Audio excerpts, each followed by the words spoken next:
Search and destroy.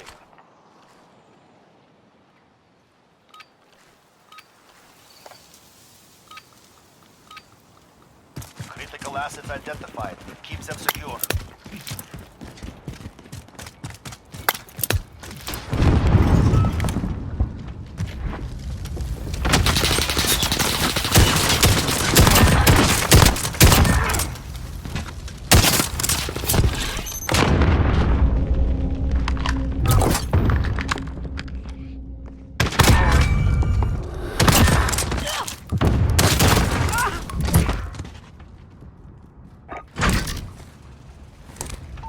Falcon 3-0. Good copy.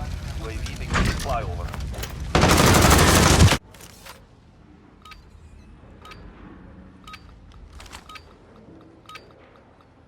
Retrieve the bomb and hit those targets. Bomb is in play. Protect the carrier. Enemy UAV overhead.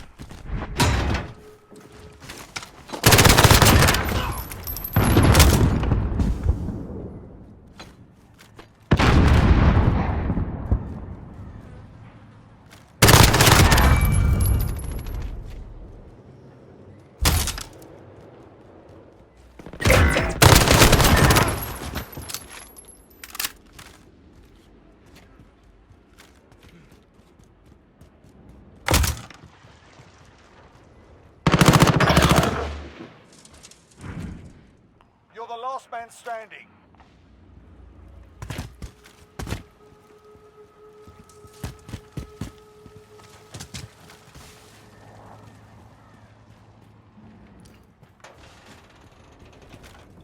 Let's go.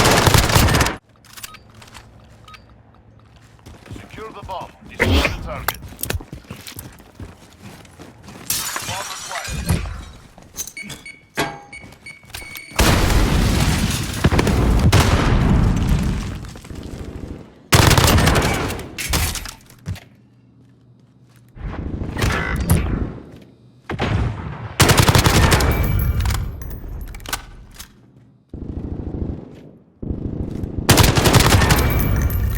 Planting the bomb. Secure the area.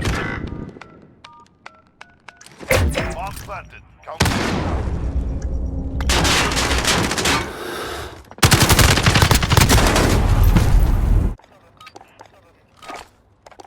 Asset location confirmed. Defending them is critical.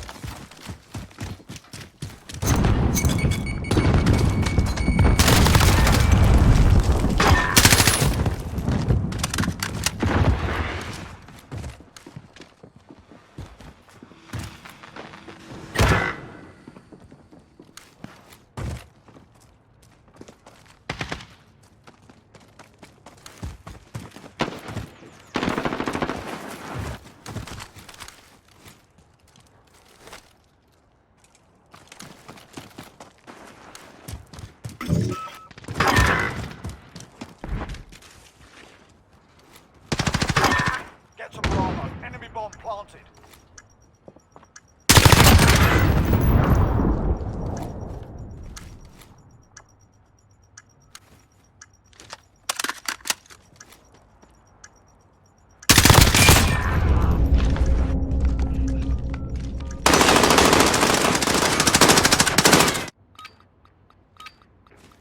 Targets on. Get to the bomb and move in.